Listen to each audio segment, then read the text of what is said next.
Getting ready to buy or sell a home in 30, 60, or 90 days? Then check out bundleselect.com to find out how you could save 20% or more on your entire transaction. Save on real estate, lending, and title. With bundleselect.com, technology and a personal concierge are at your service to save you time and money. Bundle Select's hand-picked team of experts will compete for your business, so you'll save thousands of dollars by bundling all of these services. BundleSelect.com gives you all the control, including using your own realtor. I'm Joe Kuchera with Real Estate Radio Live, and I have been on the radio educating consumers for years. By bundling services like real estate, lending, and title, you could save tens of thousands of dollars.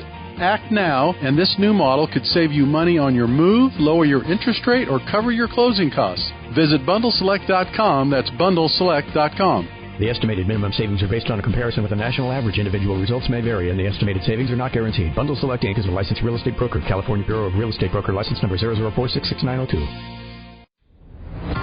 Welcome to Real Estate Radio Live, an informative and engaging podcast discussing everything you need to know about the world of real estate. Your host, Joe Kuchera, provides you with insight and guidance on how to buy, sell, finance, and invest in real estate. He also offers real estate tax management strategies, new construction advice, home improvement tips, and much, much more. And now, to guide you around the world of real estate, here's your host and Real Estate Radio Live team leader, Joe Kuchera. Welcome in, Joe Kuchera with Real Estate Radio Live. Thank you again for those that are following us on Facebook. We appreciate that. Continue the feedback and the messaging, and we'll continue to get back to some of those questions after the show.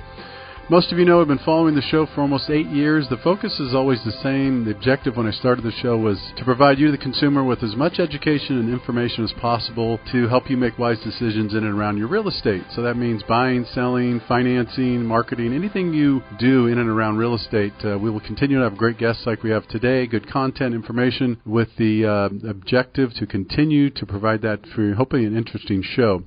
For more information before we get started, just a reminder, if you need to reach me during the week, 408-838-9060, or you can always email joe at reradiolive.com. More information is at reradiolive.com. I would also recommend, please, to download the podcast. That way you could listen to the show, follow the show, and listen to it at your convenience. All right, let me invite my guest in today, Dana Dunford. She's the CEO with Hemlane, and she's been here. It's her second visit with us here, right, Dana? Yeah, thanks Welcome so much. Back. I feel honored to be back here. Thanks so much, Joe. Good to have you back. We have some great topics today. The overall topic is going to be the changing market and data privacy, but much, much more. Before we get started on our topics, Dana, if you could give the listeners a little bit about your background and the company you started and your kind of roles and responsibilities day to day. Great, thanks. So I started in technology here in Silicon Valley and then quickly turned to home technology with Nest, and from there went into real estate investing and realized there was a need for a property management solution for landlords who currently aren't using property managers today and want to get into there, as well as a solution for property managers to connect with that 80% of the market that is not using a full-service property manager, doing some sort of self-serve, right, but would also like some local support at certain times. Yeah, no, it's good. So how is business so far? And I guess the second question is, you've been in this, you understand it, and what I mean, you're right in the middle of the evolution, the change. We talk about it all the time when we get together, but how's things going first, the question. This next question is, give us kind of an overview of your thoughts on how technology you think is changing this kind of the marketplace that we're in right now in real estate, and there's so many different aspects and components to real estate. But in general, do you see the consumers embracing it more? Do you see this curve started? Where are we with that, do you think? Well, I think right now for real estate, it's the hottest time for technology adoption. You know, in 2015, what we saw is that $1.8 billion was invested from venture capitalists into this industry. Fast forward to 2017, so 2 years later, it went up to $18 billion. That's amazing. And I think there are two primary reasons for that. The first is that the market is booming, so real estate is hot. Development is really big right now. I mean, good luck finding a contractor. It's true. hot. But I think also the second point is a lot of people within the industry has said, okay, now we know technology, it's not going to take our job. Right.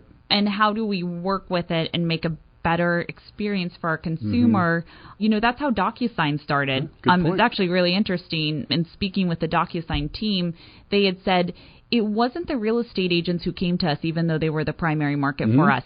It was the consumer asking the real estate agent, can I sign this online because I have to sign 5,000 forms? Okay. And so I believe you are also, and we're seeing it at Hemlane too, it's the consumer having the rest of the market adopt. And a perfect example at Hemlane is we have owners and managers come to us all the time and say, we were just using your leasing platform, and now our tenants are asking to pay online through you. Okay. And we weren't planning on doing that, but, our tenants are the consumer to us.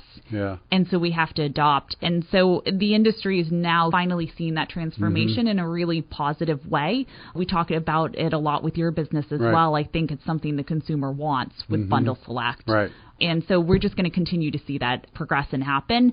A lot of these investments are in the early stage, and so in 5 years, I think you'll really see them transpire. That's interesting. You talk about the consumers and the feedback, your customers. The other thing is, don't they, the consumers, expect things quicker, faster, more efficient too? I mean, on all sides, of course, but so you just mentioned how consumers say, hey, this is great, but we're hearing they want the payments process and all that. So it really, I guess, activates you and the team to look at additional things ongoing. Does it ever stop? Yeah, and automation is huge. It's the do-it-for-me generation that you're seeing where they want to act like they're doing everything, but they just want it done for them. They want to click a button to pretend they're doing something, but they actually don't want to do any of the work. And the only way to make that possible is through the technology that does it, while still keeping in mind that there are certain things that just can't be automated. Right. And you're going to need a human for that, and then for everything else, blend in the technology that makes a better experience for the consumer. Right.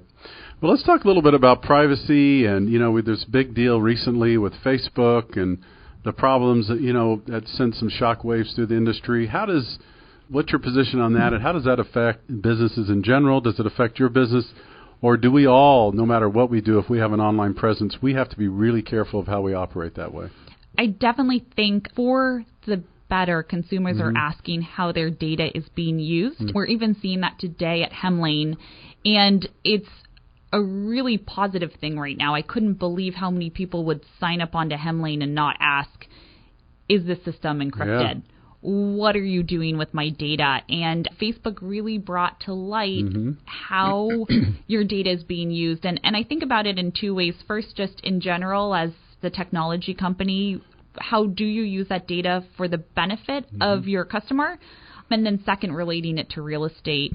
A good example would be Google. I don't mind that Google has that data because they use it in a really insightful way for me. For example, the second I start typing something in, they say, would you like to go home? It's like, well, yeah, do it for me. I don't want to type that in. I want to click on what you already know about me. And so it's actionable, but it's very beneficial.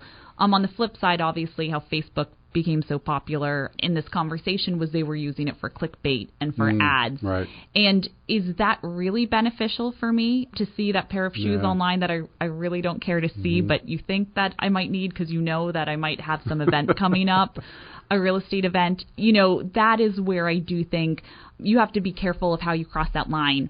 So for real estate technology platforms, we are constantly talking about that internally of, okay, if this is about marketing your rental and what price you should be marketing it at because we have better data on it from what you've provided to us, well, that's something valuable to give to you.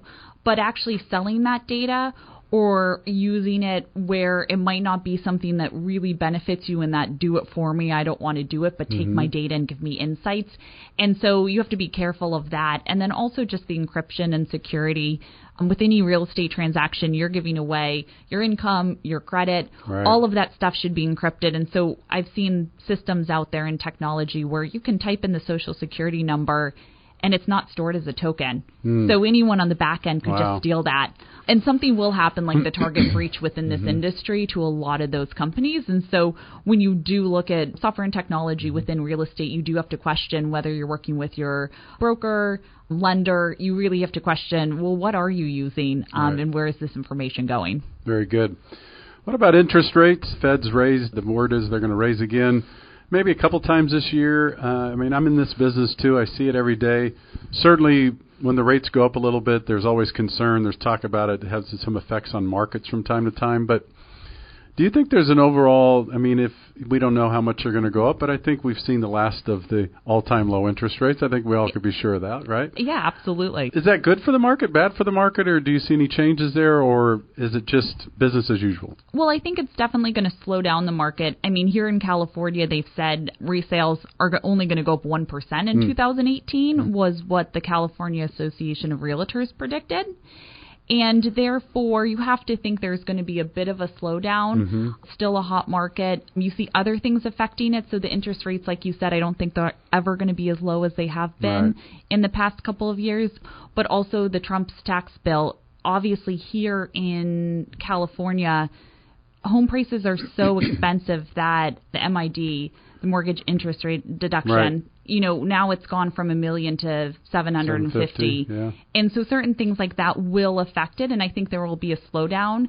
A crash like we had in 2000, 2008, 2009, I do not see happening unless something happens, obviously, with the stock market. And a lot of these paper cities, so the tier 1 cities will actually see a decline in the cycles substantially if that were to happen. Yeah. There is just an ongoing fascination, I think, with a lot of people with real estate. I always said one of the things that indicators, there's all kinds of indicators, but it's funny, the shows that never seem to go away on TV are anything to do with homes or houses or flips or and then cooking, right? It's kind of like, those are two of the favorite, That's a good point. But they seem to never go away, but always continue to add. So there's a demand, the popularity. Where do you see, I mean, in this show, the show that I've been doing for 7 years, I tell people all the time, the majority of calls, feedback, questions I get is, Joe, what about investing outside of California? What about investing different places and multi-unit? All these, there just seems to be in the last 7 to 10 years so much more interest. What are you seeing with your platform?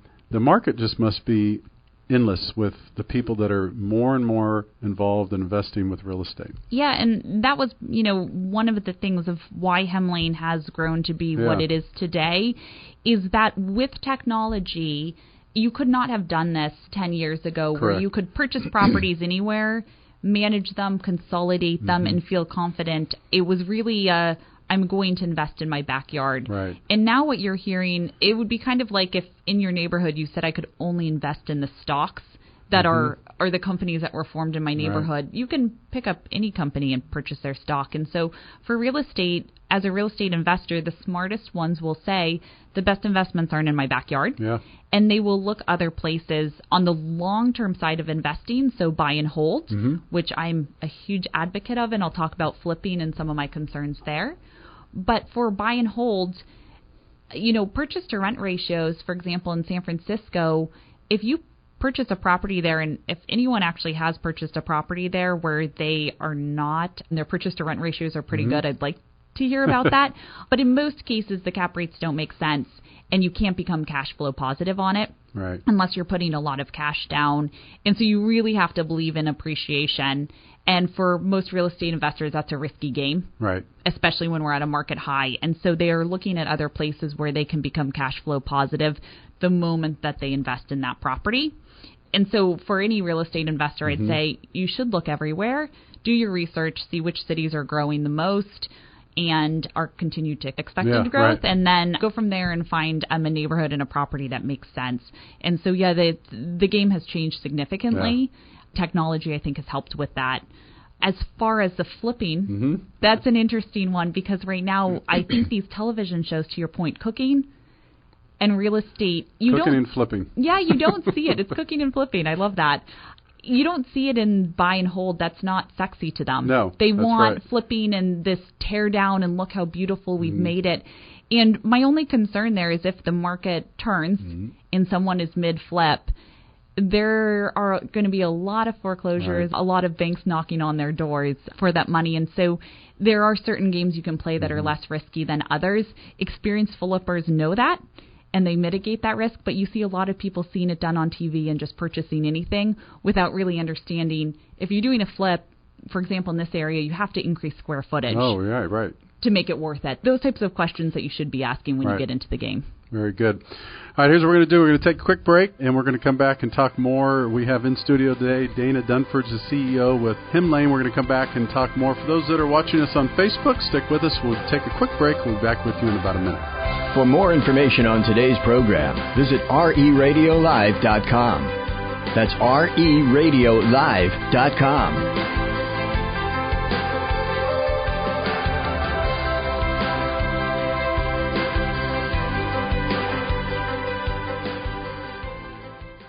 Getting ready to buy or sell a home in 30, 60, or 90 days? Then check out bundleselect.com to find out how you could save 20% or more on your entire transaction. Save on real estate, lending, and title. With bundleselect.com, technology and a personal concierge are at your service to save you time and money. Bundle Select's hand-picked team of experts will compete for your business, so you'll save thousands of dollars by bundling all of these services. BundleSelect.com gives you all the control, including using your own realtor. I'm Joe Kuchera with Real Estate Radio Live, and I have been on the radio educating consumers for years. By bundling services like real estate, lending, and title, you could save tens of thousands of dollars. Act now, and this new model could save you money on your move, lower your interest rate, or cover your closing costs. Visit bundleselect.com. That's bundleselect.com. The estimated minimum savings are based on a comparison with the national average. Individual results may vary, and the estimated savings are not guaranteed. Bundle Select Inc. is a licensed real estate broker. California Bureau of Real Estate Broker license number 004666902. Welcome back to Real Estate Radio Live. For more information on today's topic or guests, just visit RERadiolive.com. That's RERadiolive.com. Again, your host for today's edition of Real Estate Radio Live, Joe Kuchera. Welcome back in. Joe Kuchera with Real Estate Radio Live. Thank you again for tuning in and following the show. And we have in studio today Dana Dunford is the CEO with Hemlane. She's been kind enough to spend some time. She'll be a regular visitor. She's going to check in and keep us updated on the markets, real estate, and a lot of the changing technologies within real estate. We have a lot of those things in common, and we'll continue to educate you, the consumer. Before we jump back into our topics, Dana, if someone wants to know more about you, your company, what you guys do, maybe they own some properties, they're really trying to think to, streamline, alleviate some of the labor-intensive things they do, what's the best way to reach you or get to know more about your company? Yes, so you can reach out to Hemlane, www.hemlane.com, or you can reach me directly at dana@hemlane.com. Very good. Tell people real quickly the story behind the name. Yeah. So when we started Hemlane, it was one of those things where the best real estate investments were not in your backyard. And so not only were we looking nationwide, but we were already considering international expansion. Mm-hmm. And so Hem is house in Swedish, H-E-M. And then lane, we loved that was a pathway that really differentiated you from others. And when you think about it, if you're using a platform like Hemlane to manage your real estate investments, whether you have one rental property or 50 rental properties, it is definitely a way to get you ahead of everyone else who's in the industry. Very good. Attracting tenants in a soft market or in markets in general, how do you get the message out? I want to ask you kind of along the same lines we'll talk about.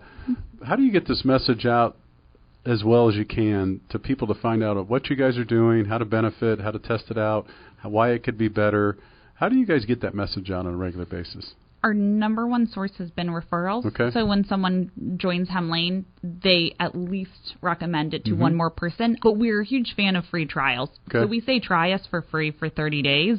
You're not going to pay anything, and that is just to make sure that the solution works for you. Mm-hmm. And so some people will say, great, I'm completely skeptical of it. They'll go in, they'll try it, and they'll see the results. So we're huge on that. But most of ours come from referrals as well as review websites. So Capterra, GetApp, people who are saying property management solution, property management software, local property managers, they will find Hemlane on Google or any other search engine and then click on it and see the free trial or schedule a demo with one of our sales representatives. Great. So the people that benefit from your services, your platform would be property managers, anybody that owns property in general? Yes, so it would be anyone who owns rental properties, long-term rentals. We're not in the short-term space. That's Airbnb. Yep. They can go there. Also, real estate agents. A lot of real estate agents get tossed on them please manage my property. Oh, that's and they good. say, Yeah. I really want to do the buy-sell side. I don't really want to deal with plumbing calls. And what they can do is actually go on Hemlane, do the leasing, but transition the management over to Hemlane. And that way they can focus on what they love and what they really want to do. And then property managers obviously use us, one, to automate their workflow and also to meet new customers, because there are a lot of owners on there looking for a local manager, and they can connect directly on the platform. Right. So if you're speaking directly to a property manager right now, let's say someone owns or runs several hundred properties, and they're just going crazy trying to figure out how to automate, how to simplify, how to really get more efficiencies, create more efficiencies. What are some of the things that you would tell them directly if they're listening to this show? These are the things to keep in mind. These are the things we could probably help you with. I mean, obviously they'll go to your website and find out more details, but to get them there, what would your message be to them directly today? Most likely 70% of what we do, and we have stats and data and white papers behind this, 70% of what they're doing, we can take off of them and automate. Okay. If they're doing everything manually by paper. And so that's the first point. But then the second one is that they have to be a jack of all trades right now. They have to know accounting. They also have to know maintenance and repair. They also have to know marketing and sales, because they're showing tenants the property. They have just so many hats that they have on their head, and typically they're only good at one of those, or their passion is only one of those. It's very few people who can do everything. And so we educate them that we will be the workflow to help them with everything else, yet they're always still in control. So they're always still the decision maker of what needs to be done, but the actual administrative stuff is really where we're able to help them. Very good. Talk a little bit about the how to attract more customers or tenants in a softening market. How does one go about that? Yeah, so Joe, we were just talking about interest rates rising. They're never going to be as low as they have been. And so we are going to see, and we are already seeing it today, where the rental rates are suddenly, they're still increasing, but not by the growth rate that we've seen historically in the past couple of years. And obviously in that you have to adjust your prices. You can't assume the same growth rates as you did 2 years ago. But it's actually really, really interesting to me how many people don't look at just other key things that they could change. And so let me give you an example. Pets. 68% of U.S. households have pets. If you go and look online on, you can just even go Craigslist or Zillow, it's like 50% of rentals say no pets. And it's, well, I never thought about that. You're taking out half of the market, half of the renters. You're taking them out of your pool and saying, I'm not going to accept you. And then they say, well, I don't have enough leads. Wow. And it's like, well, if you just accepted pets in your rental, then you would double the number of leads you have. So that's one of the ones I've really seen. And then a response to that is, oh, well, the dog's dirty. Well, great. Add $45 per month in pet rent, depending on where you are, and add a security deposit, additional amount in your security deposit, and you're financially covered. And now you've just doubled the amount of applicants you have. So that's a huge one that I've seen, and that we've been trying to educate real estate investors and managers on. And then the second one related to that is also the uniqueness of your place. What you will see in a lot of these cities, and with development, as we spoke about, development is really hot right now.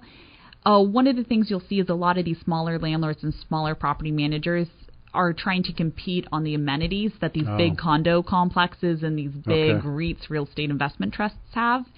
And so really competing on the experience. Airbnb does that really well in the short-term space of saying this place you're going to is not like a hotel room. It looks completely different. When you have a single-family home or you have a, just a one condo, the uniqueness factor within that can really help differentiate you from others. I could argue, listen to the pet thing, it's interesting, because I could argue that people are probably more problematic than pets. In some cases, people make a mess of the places they rent. But that brings up a good point, because you're seeing more and more hotels, other places, vacation rentals, that ever before that are finally saying, pet's okay, additional deposit, because I never thought about that. You have this market, that majority of people that own pets, but yet so few allow that. Yeah, and I think out of that 68%, I can't remember exactly, but I think it's about 80% of them consider that furry friend to actually be a member of their family. And so when you think about it, people really do love their pets. They do. And there's even this stat that there was actually some data behind this that said people who have pets, they're so worried about changing the environment for their pet that their pet might be emotionally traumatized. Forget about their kids. They don't care about their kids. And they'll actually stay in your rental for longer because they don't want to change. They don't want to change where their pet is. And so there are a lot of factors in that sense. And you've seen that because people are delaying having children. They're delaying home ownership, but they still want that companion. And so they're taking that and instead purchasing an animal. And so that's something that a lot of people in the rental industry should kind of reconsider what their qualifications are. Yeah, they should have a big sign somewhere on these websites. We love your pets. Bring them on. That actually would be a great tagline. I didn't think about that, but I mean, you're right though. And people are really, really obsessed, and I don't know if that's the right word, but close to their pets. And there's a lot of, and they bring a lot of joy. And it's interesting that just that business in general, but it does go hand in hand with real estate when you think about it, whether you're renting and visiting hotels, vacations, all those types of things. Absolutely. It's a big deal. So as we go through this year, what is your thought process in this, in the real estate, in your marketplace, what you see? Do you see things being accelerated? And what I mean by that is there any new technology that people are hearing about? You and I had last time we talked a little bit about Bitcoin and blockchain, and there's these buzzwords right now that people are really talking about and thinking about. And then I'll read some interesting studies and hear some people that will just say, just slow down.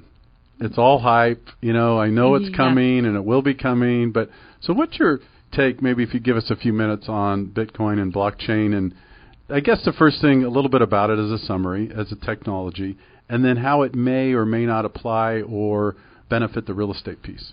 I think the average consumer is becoming more educated on Bitcoin or cryptocurrency, because Bitcoin is one of those, and blockchain. And for so long, fintech, financial technology of how do we get payments from one person to another, especially in real estate, has been an incredibly hot topic. But finally, it's all been hype, and then finally the consumer has been educated on what's the difference. Right. And so we've finally just started seeing the decoupling of blockchain from Bitcoins and initial coin offerings of I'm going to create another cryptocurrency. Right. And what real estate is now realizing is that an initial coin offering, me personally, I'm not that optimistic that we're going to start paying for our properties in Bitcoin. But I do think on the flip side, the blockchain, you're already seeing that in the banking system and the back end of how do you make payments more secure. I would agree. And I think a lot of these technologies, the hype about it's going to simmer down because blockchain is something on the back end. It's not something the consumer ever sees. And so it's going to be used and implemented, but it's only going to be something the IT side sees. And for the consumer, there's just going to be less hype about it, even though the actual use cases of blockchain are going up. I mean, one of the things, I live this every day with real estate transactions, that I could see makes so much sense is title and escrow. I mean, title insurance. I mean, you talk about a system, a legacy system, and programs that are embedded for years, and you think to yourself, most people don't even, it's funny when they do a transaction, they just go, okay, I guess I need title and escrow, but then they look at it and they go, why am I paying this for title insurance, and what is this all about, and how come 6 months from now I'm paying that again, and what is this all about? And it's funny, it's always the forgotten part about real estate, but in California, right, we have to have it. In other states, they do legal, they use attorneys and different things, but that piece to me, I could see a huge benefit with blockchain on something like that in a transaction. Absolutely. That title piece. Yeah, no, absolutely. And I think it's already happening today. Yeah. I know we spoke about earlier the increase in the amount of venture capital going into real estate. And I don't know what percentage of that is in the actual blockchain, but I would have to say it's probably 10% or something like that. A pretty high percentage overall. All right. So in general, there's some hype going on. Blockchain, you're seeing some progress behind the scenes. A consumer may not see the benefits of that right away. There's already some of that going on. Bitcoin and cryptocurrency is something that people are betting on every day. It's kind of crazy what's happening there, but we're probably a little ways away from. There's so many regulations around money and the use of money. And I mean, look at even right now with the legalization of marijuana. They have to use cash only, right? Because it's federally, it's not accepted by the federal government, recognized, I should say. So we have this system of most everything driven by cash, and that's going to take a while to change. Mm-hmm. Yep, no, absolutely. I do think that it will be something that consumers are becoming more educated on, but it will still take some time for us to actually see the benefits of it. Right. So real estate in general, would you say still a great investment in general, just depending where you buy it, do your due diligence? What is your take on real estate if someone's looking right now, I want to invest in real estate? What would be your advice to them as an investor and long term, of course? Give us your feedback on that. And then I know you spoke a little bit about the flipping part, but maybe just explain to people again why, it could be a good venture, but be real careful with that one. Yeah, so right now what we see is the market's at an all-time high for real estate, and the question goes down to how much higher is it going to go and for how long. And so right now what I do question is how much longer are we going to see this and when is it going to soften?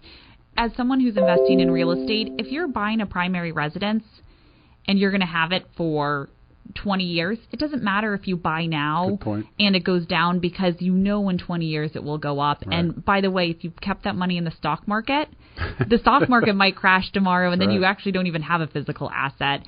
And so it really depends on the duration, how long you're going to hold the property for. And then, like you said, the local trends. So you have the macroeconomics of what's happening with the stock market, what's happening overall with interest rates, the tax plan. All of that affects it. But then you also have to think locally. There are some markets that are booming, and there are some markets that are softening. And so looking at, is this a cyclical market? Is it a linear market that even if the stock market crashes, it's still going to stay pretty consistent? Most people's salaries are not dependent on the paper money, the stock market. You would have to consider a lot of that and factor that into it. Very good.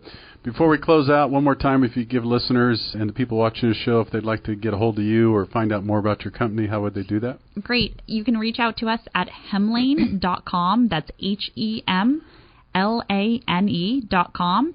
And you can also reach me at Dana, DANA, at hemlane.com. Very good. Thanks so much. Dana, thanks for your time. Great show as usual. Great. Thanks so much. We'll have you back in a couple months. Great. Thanks, Joe, for having me on. You're welcome. This is Joe Kuchera with Real Estate Radio Live. Thanks again for tuning in today, for those following us on Facebook. And if you're watching the show, for more information, you could always go to RERadiolive.com. Until next time, take care. Thanks again for checking in. You've been listening to Real Estate Radio Live. For more information on today's program, visit RERadiolive.com. That's RERadiolive.com. Subscribe to our podcast. Discover more at RERadiolive.com.